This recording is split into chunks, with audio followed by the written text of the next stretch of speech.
Have you ever posted something on a platform like LinkedIn or made a comment on someone else's post that you later came to regret? Let's talk about some ways that you can avoid that from happening in the future. Hey there, and welcome to episode 59 of the show. My name is Darren Krakowiak. I'm here to equip commercial real estate professionals with proven client attraction and retention systems so they can save time, earn more, and be top performers in their market. I appreciate the fact that you've decided to spend the next 15 minutes with me. Today's show is brought to you by Released. Released is a cloud-based commercial property management platform which centralizes portfolio data, automates workflows, and provides real-time reporting for landlords and property managers. Before we launch into today's topic, I'd just like to give you a quick reminder that next month we're going to be inviting the newest cohort to join CRE Success membership. If you'd like to be the first to know about it, you can go to cresuccess.co/membership. Our members meet every single month for a live workshop. This month we did a session on networking where we covered not only expanding your network to grow your influence and to enable you to generate more referrals, but also the importance of having people in your network that may not provide leads or business, but support you in other ways. Get on the wait list and you'll be the first to know when we reopen the doors, cresuccess.co/membership. So today's topic might be a little bit controversial if something I posted on LinkedIn recently is anything to go by, but I did a poll last week and I asked people, what do you think when you see other people posting strong opinions about current events? And I asked that question through the prism of Melbourne just having released people from lockdown and that having happened in Sydney and Canberra a week before. And what I noticed is a lot of comments which were not necessarily directly related to the question, very strong comments. I'm going to put a link to the post and you can draw your own conclusions. But certainly the post went viral, which is somewhat ironic considering people were talking about coronavirus in it. 240 something people voted, which is great. But what I thought was interesting was I had to stop myself from going in there and whether it's moderating or responding to some of the comments which I felt were either a little bit off base or perhaps misrepresenting what I had asked. And that, I think, went to prove my point for today's episode is that you're better off sometimes not engaging in content that can put you in a poor light or is just not really worth your while engaging in. And I want you to know that I'm not the LinkedIn police. I'm not here to tell you what you should or shouldn't post. In fact, I think I tell people, go ahead and post things that aren't directly business related on LinkedIn, because I think it's a great practice to help people know who you are, to build affinity with them by showing them a part of yourself that isn't just about business. However, I think that should be done in a way which doesn't detract from your personal brand. Now, sometimes people post, for lack of a better term, a diatribe on social media, but they justify doing it by saying things like, the standard you walk past is the standard you accept. So they see something which they find objectionable and they feel the need to comment on it, or they see something that's going on in society that they don't like and they are compelled, they feel, to then post about it and to let people know what they think.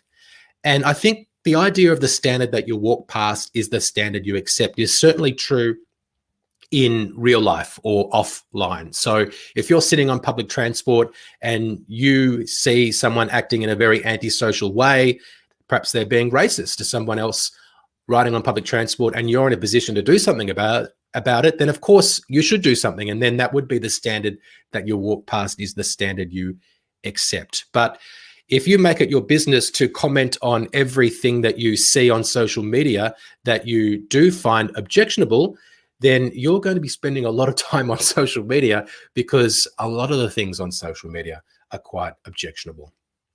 Another thing that I see people do is approaching this from the perspective of leadership. and saying, as a leader in this industry or as a leader on this platform, I feel the need to stand up and to say this. And I think the problem here is sometimes you can provide an opinion at the wrong time. And at a time when tensions are inflamed, and you can be lumped in with other people who are making unreasonable claims, no matter how reasonable you may be at the time. If you step into an inflamed situation, you may be seen as supporting some unreasonable people who are on your side of the debate, but aren't as eloquent in expressing what it is that you want to express. So it could actually detract from your leadership by inflaming a situation. Now, if you do go ahead and post on a platform like LinkedIn, presumably you're doing that because you want to change somebody's opinion. But here's the thing.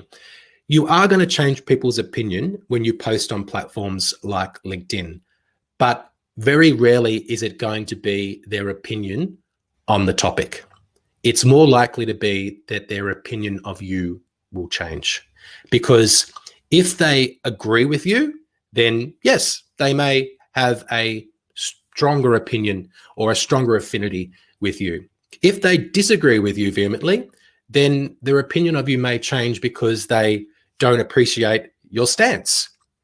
But I think more likely is the majority of people who don't have a strong opinion either way, or they do have an opinion either way, but they don't appreciate people expressing it in a certain way on certain platforms, and then their opinion of that person changes because they have felt the need to contribute that on that platform. Now, again, I'm not the LinkedIn police, but I am just sharing my observations of, one, how I've felt when I've seen certain people sharing things, and also what I've heard and observed from other people who have commented on certain people making certain comments on platforms like LinkedIn. I think when you do get yourself involved in these types of debates, you're not sending the message that I'm a busy, happy, content person with better things to do, because you're kind of getting yourself drawn into things which are not what people who are happy, content, and busy typically do with these social media debates. Now, you might feel that it's important for you to express yourself in this way. And if some people don't like it, then that's fine, because you don't want to do business with people who don't appreciate your ability to speak freely or who don't appreciate your point of view. And again, I would say that is fine, but just understand that that is potentially an implication of what you sharing your stance could be. It could be that some people are going to have a different opinion of you as a result of you sharing that content. I think personal branding is really closely related to emotional intelligence. And as I've been sharing on this podcast, one of the key attributes that sets apart top performers from the rest of the pack is their emotional intelligence, and having some self-control, but also understanding how others see you and how other people feel is a key part of emotional intelligence. So there's nothing wrong with posting engaging content on LinkedIn. That poll that I posted was certainly engaging in that it got a lot of views and a lot of people responding to it. But perhaps think of a way that you can post content which doesn't have a potential negative impact on the way people see you. If you do want to post your personal opinions, I would recommend going to other platforms like Facebook or Twitter, where more of that debate is going on in an environment which is less likely to have a negative impact on your personal brand. Another thing you can do is, if you're feeling really fired up and upset about something that's going on, before you take to LinkedIn to start talking about it, maybe pick up the phone and talk to a friend. Talk to somebody who is not going to have a change in opinion of you after you offloading your feelings and sharing what you're thinking with them. Someone who you can trust, who'll be there for you and who will love you at the end of the day.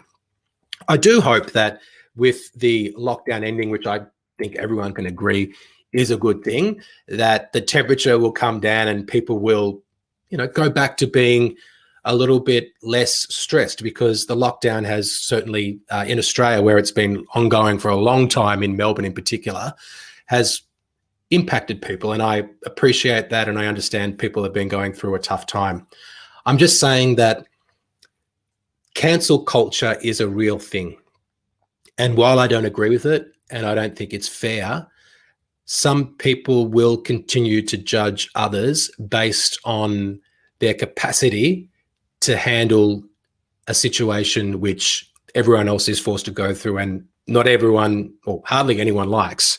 But if you find yourself having to share things which actually trigger in other people some really negative response, then those negative feelings that they do feel can unfortunately become directed towards you. So I hope that that helps you in some way, and that perhaps you'll have a think about before you do share a really strong personal opinion on LinkedIn. You'll just think, is this the place to share it? Is this the right time to share it? And by the way, if there's a really personal reason why it's important for you to know that, or it's important for you to share something, then by all means, go ahead and share it. But just make sure that you're sharing it for the right reasons. So have the right reasons to share it, and do it with a level head, and make sure that you're there to inform and not to inflame on the topic. So one thing before I do wrap this episode up is I would really appreciate if you can refer this content to a friend. The great thing about referring content like this podcast to a friend is that if they benefit from it, they will associate the benefit with you, not with me for creating the content, but with you for sharing it with them. So go ahead and tell someone about CRE Success, the podcast, if they work in commercial real estate and you think this content could help them. It would help me by you sharing it, so more people get to receive the benefit. Thank you so much for listening. I will speak to you soon. Okay, I hope that I managed to share what I was trying to share in that episode. Again, not the LinkedIn police, but I would hate for you to be exposed because of one thing that you might share at a time when you're feeling frustrated that isn't really how you want to be representing yourself on platforms like this. Really appreciate you being there. If you're watching on YouTube, please do subscribe to this channel and hit the bell, because that means you'll be informed whenever we go live, and you'll be the first to see this content each and every week. If you're watching on LinkedIn, really appreciate you being there, and hope that we are already connected on LinkedIn. If we're not, do send me a connection request. I'm glad my voice is going now that we're at the end. And I look forward to connecting with you. Thanks for watching, and hope that you will join me for the next episode at the usual time next week.